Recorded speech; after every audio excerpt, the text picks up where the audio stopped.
যেখানে আজকে রাজনীতিতে একটা ভয়াবহ অবস্থা সৃষ্টি হয়েছে, বিরোধীরা করছে ইচ্ছাকৃত। দেখুন, আজকের দিনে রাজনীতিতে দাঁড়িয়ে আমাদের একটাই লক্ষ্য, মানুষের অধিকারকে প্রতিষ্ঠিত করা। মানুষের অধিকারকে প্রতিষ্ঠিত করাই হবে আমাদের মূল কাজ এবং প্রধান কাজ। আপনারা দেখেছেন দিকে দিকে শুধুমাত্র যারা মানুষের ভোটে নির্বাচিত, যে মানুষ যাদেরকে নির্বাচিত করেছে, মানুষ যাদেরকে মসনদে বসিয়েছে, আজকে সেই মানুষকে উপেক্ষা করে মানুষকে ভয়ে রাখার চক্রান্ত, মানুষকে একটা জনগণকে একটা সবসময়ের জন্য ভয়ে ভয়ে রাখার যে একটা চক্রান্ত চলছে। একদিকে নোটবন্দি করলো, এখন আপনার পকেটে টাকা, সে টাকা আপনার নয়, আপনার পকেটে আধার কার্ড, সেটা আধার কার্ড আপনার নয়।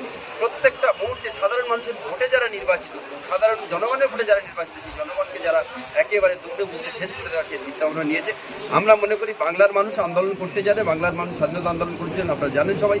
আজকের আমাদের প্রিয় নেত্রী মমতা বন্দ্যোপাধ্যায় এবং আমাদের নেতা অভিষেক বন্দ্যোপাধ্যায় যেভাবে সাধারণ মানুষের জন্য আন্দোলন করছে, শুধুমাত্র তৃণমূল কংগ্রেস নয়, আপনারা দেখেছেন 100 দিনের টার্গেট তৃণমূল কংগ্রেসের